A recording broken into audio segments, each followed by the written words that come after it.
Olá, sejam bem-vindos aos Sonhos Entre Linhas. Eu sou Bruna, sua narradora. Como sabem, aqui narramos quiz, frases de personalidades, biografias e contos, livros, e hoje daremos continuação ao livro pedido em vestibulares, Quincas Borba, de Machado de Assis. Os vestibulares que pedem esse livro encontram-se na descrição. Nesse vídeo você encontrará os capítulos 36 ao 40. 36º capítulo. Capítulo 36. Meu Deus, como é bonita! Sinto-me capaz de fazer um escândalo, pensava Rubião, à noite, ao canto de uma janela de costas para fora, olhando para Sofia, que olhava para ele. Cantava uma senhora. Os 3 maridos de fora, que ali estavam de visita, interromperam o voltarete em atenção à cantora e vieram à sala por alguns instantes. A cantora era mulher de um deles. Palha, que a acompanhava ao piano, não via a contemplação mútua da esposa e do capitalista. Não sei se todas as outras pessoas estavam no mesmo caso. Uma delas, sim, essa sei que os via, Dona Tonica, a filha do major. Meu Deus, como é bonita! Sinto-me capaz de fazer um escândalo!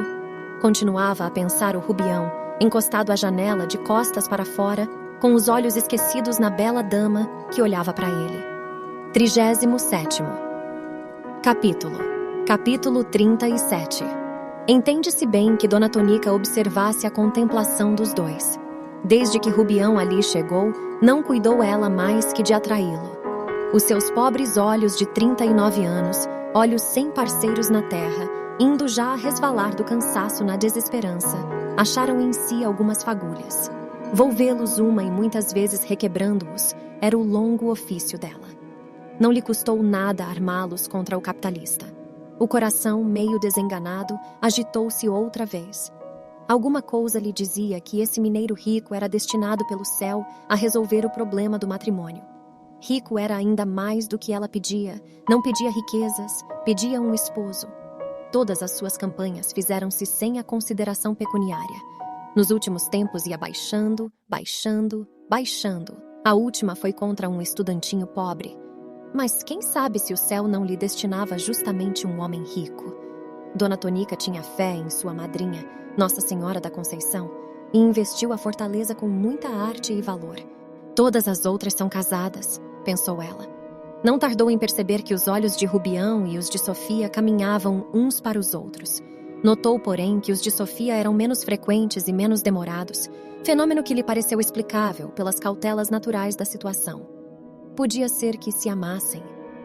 Esta suspeita afligiu-a, mas o desejo e a esperança mostraram-lhe que um homem, depois de um ou mais amores, podia muito bem vir a casar. A questão era captá-lo. A perspectiva de família podia ser que acabasse de matar qualquer outra inclinação da parte dele, se alguma houvesse. Ei-la que redobra esforços. Todas as suas graças foram chamadas a postos, e obedeceram, ainda que murchas.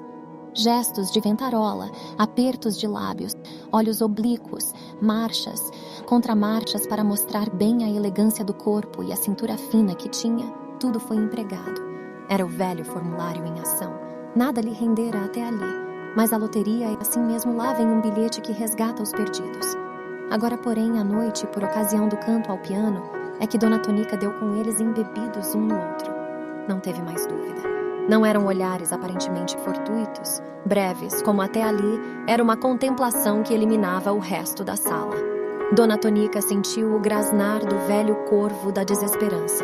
Quoth the raven, nevermore. Ainda assim continuou a luta.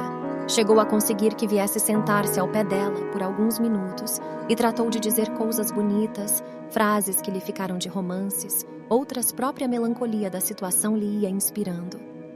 Rubião ouvia e respondia, mas inquieto quando Sofia deixava a sala, e não quando tornava a ela.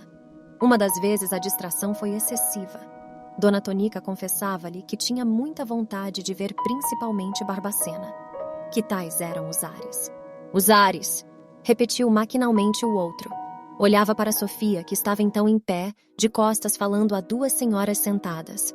Rubião admirou-lhe ainda uma vez a figura, o busto bem talhado, estreito embaixo, largo em cima, emergindo das cadeiras amplas, como uma grande braçada de folhas sai de dentro de um vaso. A cabeça podia então dizer-se que era como uma magnólia única, direita, espetada no centro do ramo. Era isto que Rubião mirava, quando Dona Tonica lhe perguntou pelos ares de Barbacena, e ele repetiu a palavra dela, sem lhe dar sequer a mesma forma interrogativa. 38º capítulo. Capítulo 38. Rubião estava resoluto. Nunca a alma de Sofia pareceu convidar a dele com tamanha instância a voarem juntas até as terras clandestinas, donde elas tornam, em geral, velhas e cansadas. Algumas não tornam. Outras param a meio caminho. Grande número não passa da beira dos telhados. 39º capítulo. Capítulo 39. A lua era magnífica. No morro, entre o céu e a planície, a alma menos audaciosa era capaz de ir contra um exército inimigo e destroçá-lo. Vede o que não seria com este exército amigo. Estavam no jardim. Sofia enfiara o braço no dele para irem ver a lua. Convidara a Dona Tonica, mas a pobre dama respondeu que tinha um pé dormente que já ia e não foi. Os dois ficaram calados algum tempo. Pelas janelas abertas viam-se as outras pessoas conversando, e até os homens que tinham acabado o voltarete. O jardim era pequeno, mas a voz humana tem todas as notas, e os dois podiam dizer poemas sem ser ouvidos. Rubião lembrou-se de uma comparação velha, muito velha, apanhada em não sei que décima de 1850, ou de qualquer outra página em prosa de todos os tempos. Chamou aos olhos de Sofia as estrelas da terra, e as estrelas os olhos do céu. Tudo isso baixinho e trêmulo. Sofia ficou pasmada. De súbito endireitou o corpo, que até ali viera pesando no braço do Rubião. Estava tão acostumada à timidez do homem. Estrelas? Olhos? Quis dizer que não caçoasse com ela, mas não achou como dar forma à resposta, sem rejeitar uma convicção que também era sua, ou então sem animá-lo a ir adiante. Daí um longo silêncio. Com uma diferença, continuou Rubião. As estrelas são ainda menos lindas que os seus olhos, e afinal nem sei mesmo o que elas sejam. Deus, que as pôs tão alto, é porque não poderão ser vistas de perto, sem perder muito da formosura. Mas os seus olhos, não. Estão aqui, ao pé de mim, grandes, luminosos, mais luminosos que o céu. Loquaz, destemido, Rubião parecia totalmente outro. Não parou ali, falou ainda muito, mas não deixou o mesmo círculo de ideias. Tinha poucas, e a situação, apesar da repentina mudança do homem, tendia antes a cerceá-las, que a inspirar-lhe novas. Sofia é que não sabia que fizesse, trouxera ao colo um pombinho, manso e quieto, e sai-lhe um gavião adunco e faminto.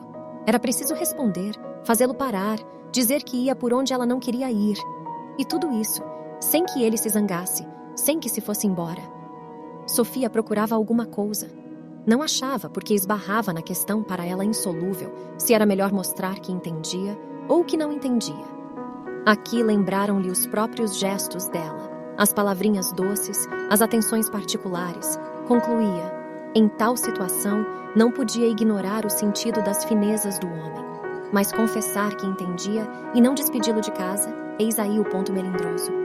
40º capítulo. Capítulo 40. Em cima, as estrelas pareciam rir daquela situação inextricável. Vá que a lua os visse. A lua não sabe escarnecer, e os poetas que a acham saudosa terão percebido que ela amou outrora algum astro vagabundo que a deixou ao cabo de muitos séculos.